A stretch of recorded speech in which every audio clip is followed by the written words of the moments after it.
주님께서 여러분과 함께 루카가 전한 거룩한 복음입니다.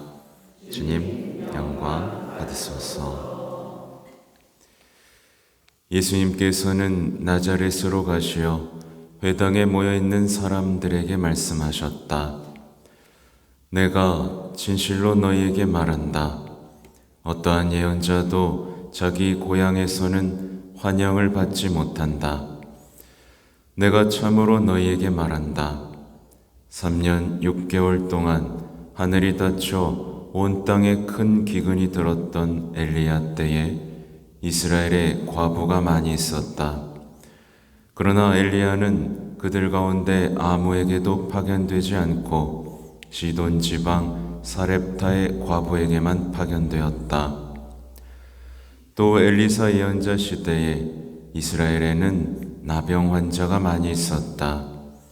그러나 그들 가운데 아무도 깨끗해지지 않고 시리아 사람 나아만만 깨끗해졌다. 회당에 있던 모든 사람들은 이 말씀을 듣고 화가 잔뜩 났다. 그래서 그들은 들고 일어나 예수님을 고을 밖으로 내몰았다.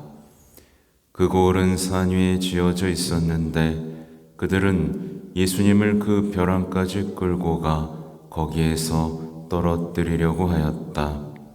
그러나 예수님께서는 그들 한가운데를 가로질러 떠나가셨다. 주님의 말씀입니다.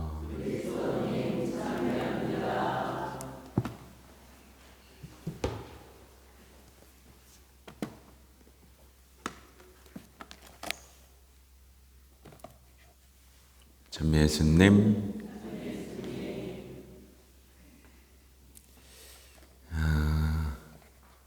이 오늘 복음을 보면 그냥 안타까운 마음이 조금 먼저 드는 것도 사실입니다.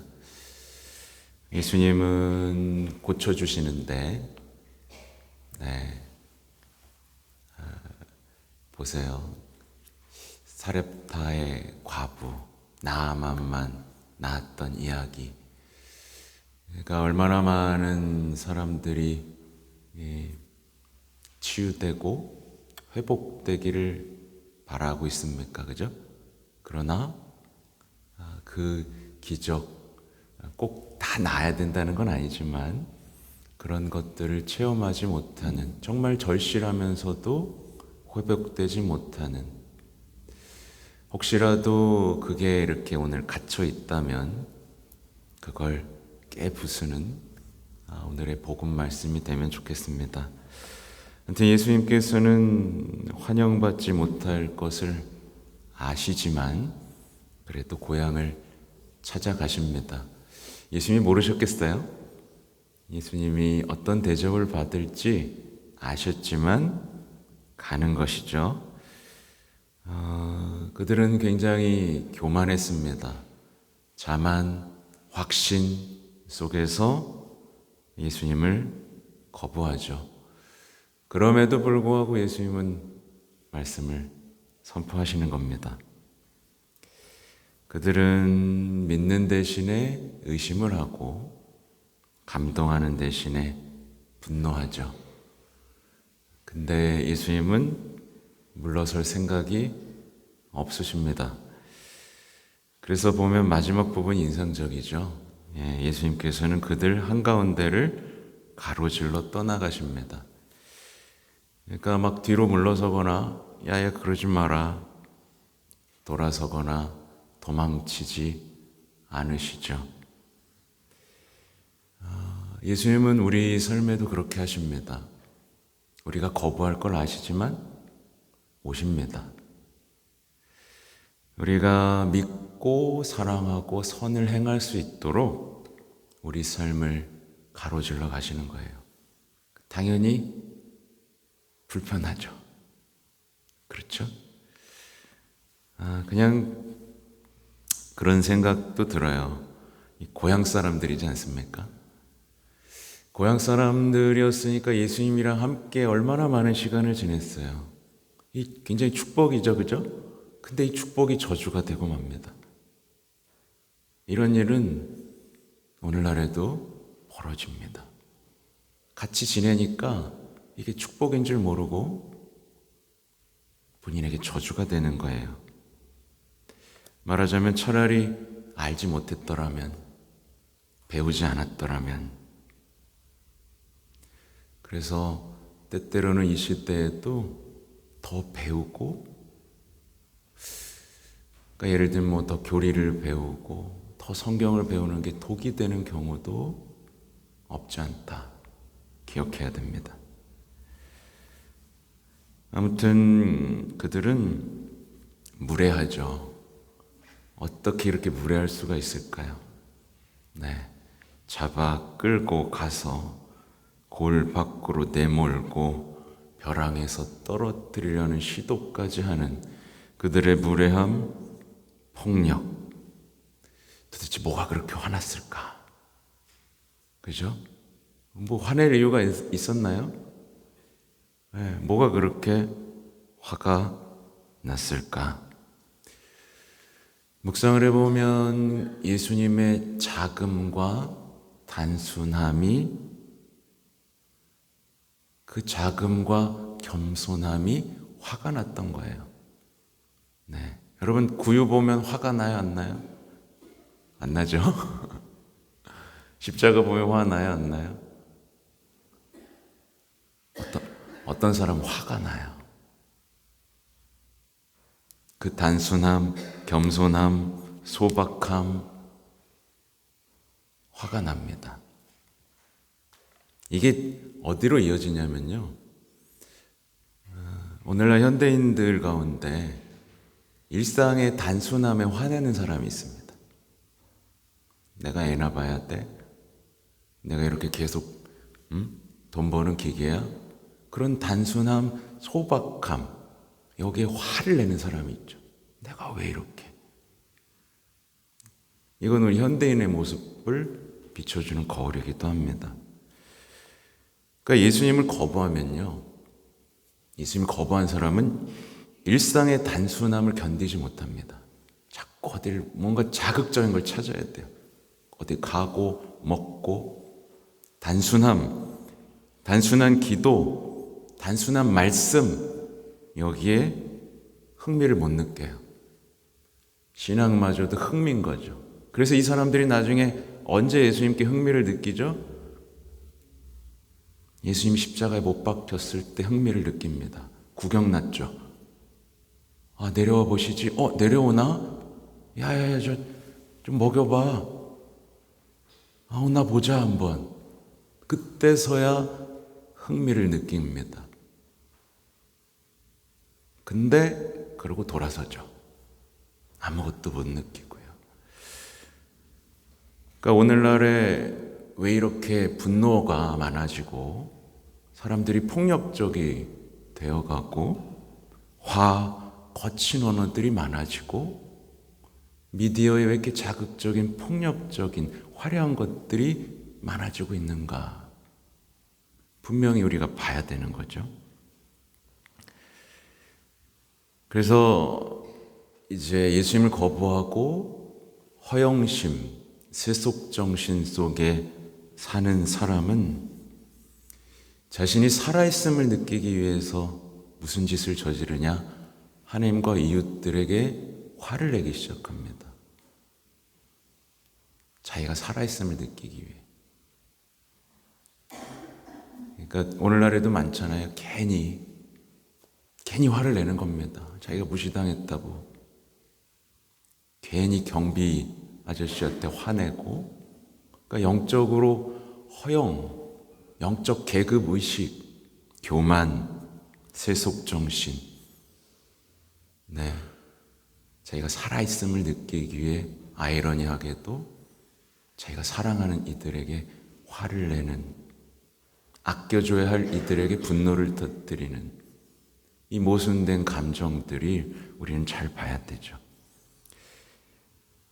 그럼 오늘 어떤 사람들이 그럼 예수님하고 만나느냐 보면 겸손한 사람들, 온유한 사람들이 예수님을 받아들이죠. 그들이 이방인이었어요. 그들은 정말 시키는 대로 합니다. 시키는 대로요. 사렙타 과부, 나만 장군 얘기 오늘 들었죠? 그들은 물론 그들에게도 시험이 있어요. 처음에는 못 받아들입니다. 네. 왜 그렇게 해야 되느냐 화가 나죠.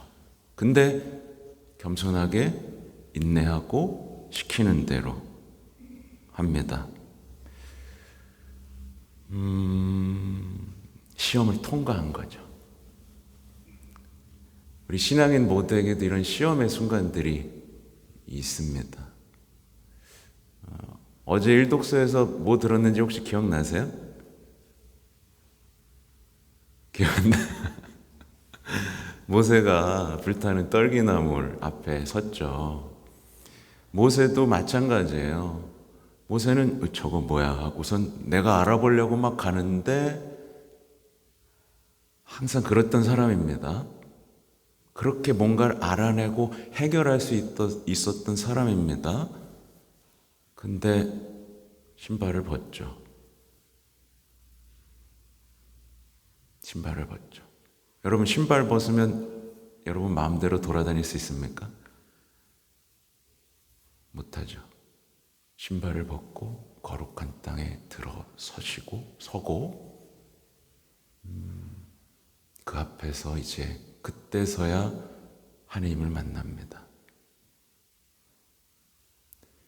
그렇게 오만하게 살고 누군가를 죽이고 자기가 해결해야 했던 한 인물이 그 앞에 서는 거죠.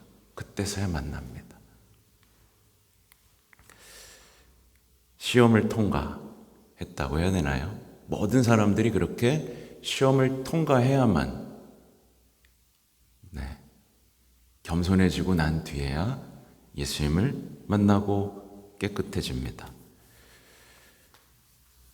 아무튼 그들은 하나님의 사랑 안에서 새로워지죠. 이들은 새로워지고 다시 살아갈 수 있게 됩니다. 그냥 오늘 복음을 보면서 이토록 인간을 사랑하시는 이 성심을 어떻게 응답하고 어떻게 위로해 드릴 수 있을까? 나 깨끗해지는 것만 생각하지 말고 이토록 담대하게 우리를 가로질러 가시는, 우리가 거부할 걸 알면서도 오시는 하나님의 사랑에 어떻게 응답하고 어떻게 깨끗해질 수 있을까를 좀 생각해 봅니다. 교황님의 묵상을 좀 이제 나누면 비슷해요. 제가 이제 교황님의 묵상들도 참고한 건데 그냥 이렇게 외적인 것들, 자극적인 것만 찾는 사람들은 주님을 찾을 수 없을 겁니다. 라고 이렇게 말씀하세요. 그렇고 말고요, 그런 사람은 주님을 찾을 수 없을 겁니다. 하지만 불평 없이, 의심 없이, 비판하지 않고, 입을 삐죽거리지 않고, 그분의 길과 그분의 도전을 받아들이는 사람만이 그분을 발견할 수 있습니다. 다시 말해, 예수님께서는 여러분이 살아가는 일상의 현실에서 당신을 받아들이라고 요구하십니다. 이게 뭐냐면 고향 사람들이잖아요. 일상의 현실, 일상의 현실. 그러니까 이 얘기예요. 아까 제가 말씀드린 거죠. 오늘날 교회의 모습 그대로 날마다 여러분 가까이 있는 사람들, 도움이 필요한 이들의 구체적인 현실, 여러분의 가족이 안고 있는 문제들, 여러분의 부모님, 여러분의 자녀, 여러분의 조부모 등 거기에 계시는 하나님을 받아들이는 것입니다. 바로 거기에 그분이 계십니다. 우리의 기꺼움의 강물과 건강한 겸손의 목욕물로. 표현이 너무 멋있죠? 우리의 기꺼움의 강물과 건강한 겸손의 목욕물로 우리를 씻어내어 정화하라고 초대하시기 때문입니다.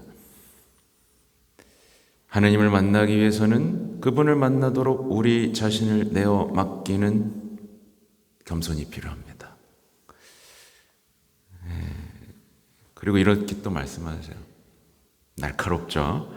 우리는 그분을 환대하나요? 아니면 그분에 관해 모든 것을 알고 있다고 믿었던 그분의 고향 사람들과 비슷하게 행동하나요?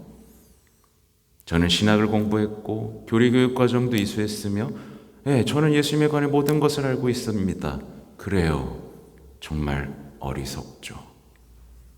어리석은 사람이 되지 마십시오. 그런 사람은 예수님을 알지 못합니다. 그래서 제가 그런 거예요. 차라리 안 배웠어야 되는 사람들이 있다. 사랑 때문에, 복음화에 대한 열정 때문에가 아닌 다른 것들로 배움을 시작했을 때 이런 일이 벌어집니다. 어쩌면 오랜 세월 동안 신앙인으로 지내면서 우리의 생각이나 우리의 판단으로 주님을 잘 안다고 생각하는 경우가 너무 많을지도 모릅니다. 우리가 그렇게 길들여지면 예수님도 그러한 방식으로 익숙해지기 마련입니다. 이는 위험하기 짝이 없습니다. 제가 요즘 마주하는 게 이거예요. 너무 잘한다고 생각을 하고 계시는 것 같아요. 근데 저 역시 잘 모릅니다. 저도 계속 배우고 익히고 있습니다. 근데 어떤 분들은 자기가 안 돼. 그리고 아무것도 안 들어요.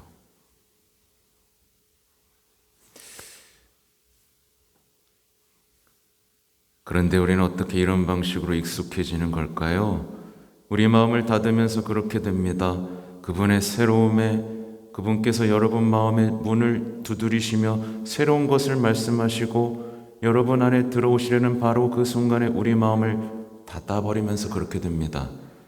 우리의 고정관념에 그대로 남아있으려는 태도에서 벗어나야 합니다. 주님께서는 열린 생각과 단순한 마음을 요구하십니다. 어떤 사람이 열린 생각과 단순한 마음을 지닐 때 그는 놀라워하고 경탄하며 그 이면에 무엇이 있는지 궁금해하는 역량을 갖게 됩니다. 주님께서는 언제나 우리를 놀라게 하십니다. 이것이 바로 예수님과의 만남이 주는 아름다움입니다. 겸손과 기꺼운 마음의 모델이신 성모님께서 예수님을 받아들이기 위한 길을 우리에게 보여주시길 빕니다. 그래요, 여러분. 예수님이 가로질러 가지 않게 잘 붙드십시오. 고향 사람으로 남지 마십시오. 나아만 사렙타 가부. 그렇게 놀라움과 기쁨으로 성경에 새겨지고 그 후손들에게 그 뜨거운 신앙을 유산으로 전해줄 수 있는 그 아름다운 놀라움의 신앙인이 되시기 바랍니다. 아멘.